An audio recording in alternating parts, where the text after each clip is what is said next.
Hello grey മീഡിയസിലേക്ക് സ്വാഗതം.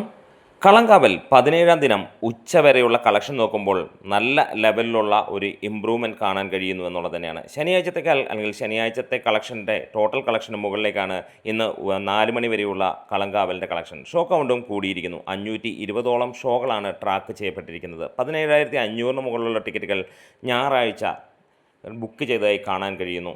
ഇതുവരെ 18% ഒക്യുപ്പൻസിയിൽ cinema നേടിയിരിക്കുന്നത് 29 ലക്ഷം രൂപയോളമാണ്. ഇന്നലത്തെ ഫൈനൽ കളക്ഷനായിരുന്നു 29 ലക്ഷം രൂപ. അതായത് 42 ലക്ഷം രൂപയോളമാണ് ഇന്നലെ സിനിമയ്ക്ക് വന്നതെങ്കിൽ ഇന്ന് 4 മണി വരെ സിനിമയ്ക്ക് നേടാൻ കഴിഞ്ഞിരിക്കുന്നത് 42 ലക്ഷത്തിന് മുകളിലാണ്. ഇന്ന് സിനിമ കേരള ബോക്സ് ഓഫീസിൽ നിന്ന് 50 ലക്ഷം രൂപ കടക്കുമെന്നുള്ളത് ഉറപ്പിച്ചിരിക്കുകയാണ്. അതെ, വീണ്ടും ഒരു ഗംഭീര സൺഡേ വന്നു കഴിഞ്ഞപ്പോൾ ബാക്കിയുള്ള അല്ലെങ്കിൽ ഭബബ എന്ന ചിത്രത്തിൻ്റെ മുകളിലേക്ക് കയറുന്ന ഈ ഒരു സിനിമയുടെ പ്രകടനം നമുക്ക് കാണാൻ കഴിയുന്നു. അതെ, ലോങ് റണ്ണിൽ ഈ ഒരു സിനിമ ഗംഭീരമായ അല്ലെങ്കിൽ ചർച്ചാ വിഷയമായി എന്ന് തന്നെ അറിയാം, ഒരു ഗംഭീരമായ വിജയമായി മാറിയിരിക്കുന്നു എന്നുള്ളത് തന്നെയാണ് പറയേണ്ടത്. അതും 90 കോടി ക്ലബിലേക്ക് സിനിമ എത്തുന്നു അല്ലെങ്കിൽ എത്തും എന്നുള്ളത് ഉറപ്പിക്കുകയും ചെയ്യുകയാണ് ഇവിടെ നമുക്ക് ഇതുവരെയുള്ള കളക്ഷൻ റിപ്പോർട്ടുകളിൽ നിന്ന് പ്രതീക്ഷിക്കുന്നത് സിനിമ 83 കോടിക്കടുത്തേക്ക് ഇന്നത്തേക്ക് എത്തുമെന്നുള്ളതാണ്. ഒഫീഷ്യലായിട്ടുള്ള 80 കോടി പോസ്റ്റർ ഇതുവരെ പുറത്തു വന്നിട്ടില്ലെങ്കിൽ പോലും കേരള ബോക്സ് ഓഫീസിലെ ട്രാക്ഡ് കളക്ഷൻസ് മാത്രം വെച്ചുകൊണ്ട് തന്നെ സിനിമ 82 കോടി കടന്നിട്ടുണ്ട് എന്നുള്ളതാണ്.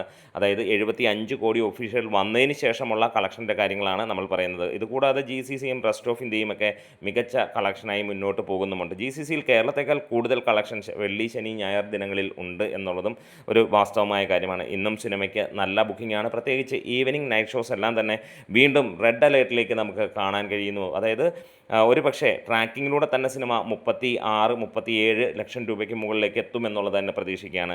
എന്തായാലും ഈ ഒരു സിനിമ ഇതുവരെ കണ്ടിട്ടില്ലെങ്കിൽ അത് നിങ്ങളുടെ ഒരു തീരാ നഷ്ടം തന്നെയാണ്.